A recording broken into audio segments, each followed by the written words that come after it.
What's up, guys? So today we're going to be continuing this Cosmic Fury trek and reviewing Cosmic Fury Episode 2, Beyond Repair.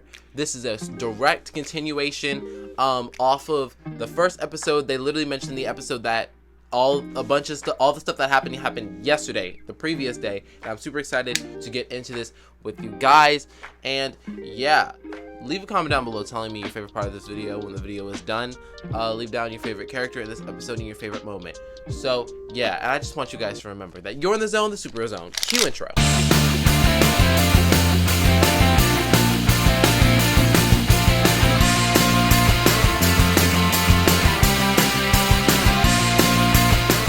Hello and welcome to Super Heroes 101, the Super Heroes Never Done. My name's Xavier Lee and I'll be your host. And welcome back to Cosmic Week, where we talk about Cosmic Fury all week, give our theories, give our thoughts, give our reviews for these episodes, and we're gonna hop right back into it. So we continue off of last episode, where we have Javi is struggling not having an arm, and he just feels useless. And yeah, he will later get it in this episode, but he will struggle to use it at first. So yeah, these episodes directly flow into each other. Ion sent Mick out to look for Zato because it honestly, throughout this episode and throughout a little bit more of the season, they didn't really care about Zato that much. Let's be honest. They didn't care about his well-being. It's more about, Ollie. We need to get Ollie back, and that's how Amelia felt. But I do like how eventually, like in this episode, she had a conversation with Dr. Akana, and she had to tighten herself up, and then Dr. Akana taught Amelia to be like, we need to face the facts. We don't know if he's going to come back to life or not, because they try a bunch of things in this episode to try to turn him and revert him from evil, even to the point where, like, they tried like that potion that they used last time when Lord Zed turned him evil. It didn't work. The antidote didn't work. To the point where, like, eventually they had to craft a whole plan with, like, this device that Dr. Akana made to, bind his statue up and use that energy to purify Ion, because they thought his Morphin Grid energy was still pure, but it wasn't. His Morphin Grid energy was not pure anymore. That leads me to another theory, which I'll get down later on in this video. So, yeah, Doudrip, the villain who turned Ollie evil, is off to destroy the Rangers. So before they even cause a problem, they say, hey, let's get to space and destroy him before he gets to Earth and causes a panic. Because in the beginning of this episode, Izzy is off warning her dad and Jaden Jayborg, basically Buzz Blast Media and, public authorities, to not get people in a fuss, because people on Earth in this universe have been invaded by aliens before, and they don't want people to get fussed because they've dealt with so much, especially since the Nemesis Beast and the Void Queen Void Knight thing that they just got over. And they don't want them to struggle again, but they're going to invade Earth eventually. Sword battle, including Amelia, Izzy, and Ion, and Billy. Since Javi couldn't be there, Billy took his place, and we figure out last episode that the Zords are semi-autonomous, which means they can control themselves, they can pilot the Zords, and if one person is in a Zord, they can control all the rest of them from that one singular Zord and combine the Megazord and just be in the Zord by themselves. And I think that's a good way. That was a good way to, like, bind the story together, since we do not have 11 Rangers to control all 11 Zords. That was a great way to do it, because Billy created, like, the semi-autonomousness and made it canon in this universe in Mighty Morphin, because he would do that all the time with, like, was it the Thunder Megazord? No, it was like the Ninja Megazord and the Shogun Megazord that they would have piloting on at the same time, and he would be controlling the Ninja Megazord while they were in the Shogun Megazord. And I like how they brought that back for him. So yeah, I thought that was really cool. So when they're outside trying to purify Ollie with his, Morphin Grid energy with his statue, they have Izzy posted up with the Invisi Dino Key to cloak the base, because Lord Zed has found out where they are, and he sent Sentinels down to find out exactly where they are. So they have Billy and they have Ion fighting to protect everybody, and these Sentinels are strong because they're actually knocking out these Rangers, and the Rangers are not able to keep up like they could with, like, the Henchmen or the Putties. Like, they're actually very strong. So Ion and Billy are fighting, and then Fern comes up looking for Izzy because they're supposed to go to college that day, and Izzy did not come by the house so that they could drive off to college together. And then Javi ends up saying, hey, I'm going to go out and help her out just so that we don't have any more problems, because Amelia was going to do it. But if Amelia, went and helped Fern, she wouldn't have been able to at least try to purify Ollie. So Amelia goes, does that, and Javi goes and does that. And we find out that Fern told or Izzy told Fern about the rest of the Rangers and their secret identities. Like, she wasn't shocked. She said when she saw Javi in the Dino Fury Black costume, she's like, wait, Javi, what's wrong with your arm? And I'm just like, wait, so you know all of their identities? It makes sense.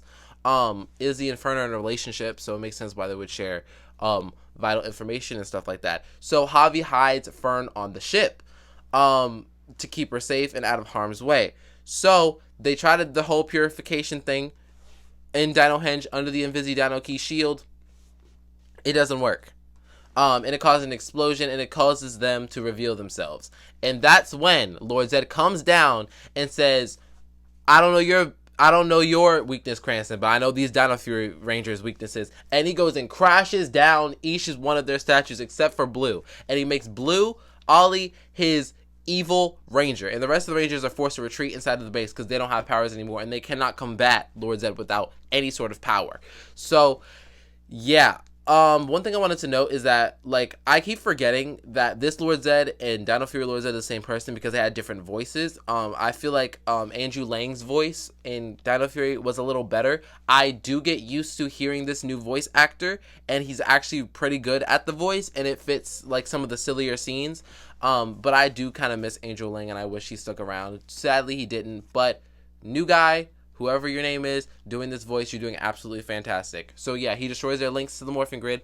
And again, I think linking our Rangers, like, you know, link to the Morphin Grid to, like, statues was not the smartest idea. Especially when Master Green brought them back. That definitely was not the brightest idea in the Morphin Master Handbook. But, you know, they did it.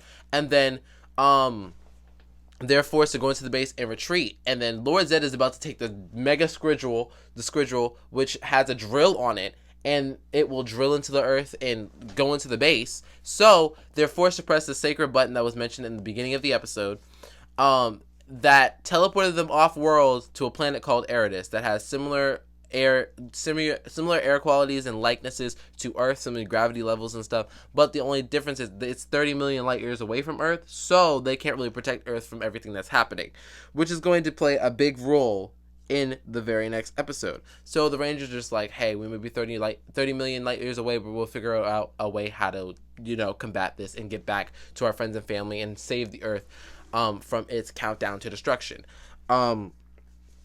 So yeah, and then Izzy is like, no big, we got no powers, no big. And then then Fern comes out of the shadows, and she's just like, it's kind of big, I'm on the spaceship. And then that's when Izzy is just like, and that's when the whole episode ends. Hey guys, so I had a theory that I didn't get to in this video, but I'm going to get to right now. So the theory revolves around Dark Rangers. So each Ranger from the good side stems from the Morphin Grid, which is a source of good energy and a source of energy, a source of light. What if there is a Dark Morphin Grid that stems from Dark Spectre? This is touched on in the comics, but I'm going to expand upon it here. What if every Dark Ranger we saw stems from the evil Morphin Grid? Because, you know, Blaze and Roxy, it was said in Beast Morphers that their Morphin Grid energy was corrupted by Evox, which is a force of pure evil, thus being an extension of Dark Spectre. And what if the same thing is being seen here with Ollie, because his statue was infected with evil thanks to Lord Zed, which would obviously lead to Dark Spectre. And the only way that they could cleanse him of this evil was to cut his old tie to the Morphin Grid. And I wonder if he got his old tie back, like the statue, if they got their statues back, I wonder if he would revert back to evil. Anyway, I think that there's an anti-grid is what I would call it. I think there's an anti-Morphin Grid where all the evil Rangers come from, because we see too many evil Rangers for them to be still connected to the same Rangers. But they have similar powers, because I believe that everything good has an evil counterpart. And I feel like that can be seen here, and that can be the same type of situations. Anyway, let me know in the comments below what you think of this theory of my anti-grid of sorts. So, yeah, that was episode 2, Beyond Repair. I really like these episodes and how they keep flowing into one another. And it was like binging them the first time around. It was a long time. It took a long time for the story to get around. And I really was a firm believer that this season was going to be like 40-minute episodes, but like they did what they could with 25 episodes, and they did fantastic. So yeah, that was the end of this episode. I'll see you guys tomorrow for episodes 3 and 4 and their reviews. But in the meantime, I just want to thank you guys for watching this video. Make sure you like, subscribe, and turn on post notifications so you're notified every time I post me or go live on this very channel. Leave down in the comments below your favorite moment in character from these episodes. And yeah, spark a conversation down there. Have a conversation with somebody because you guys really like to talk in my comment sections. And I like to have conversations with you. Follow my social medias that are linked in the description below. And I have another channel, my Xavier Lee channel, where I talk about everything having not to do with superheroes. So yeah. If you guys want more content from me, guys, wait till the next video. And remember, yippee-ki-yay, let's ride.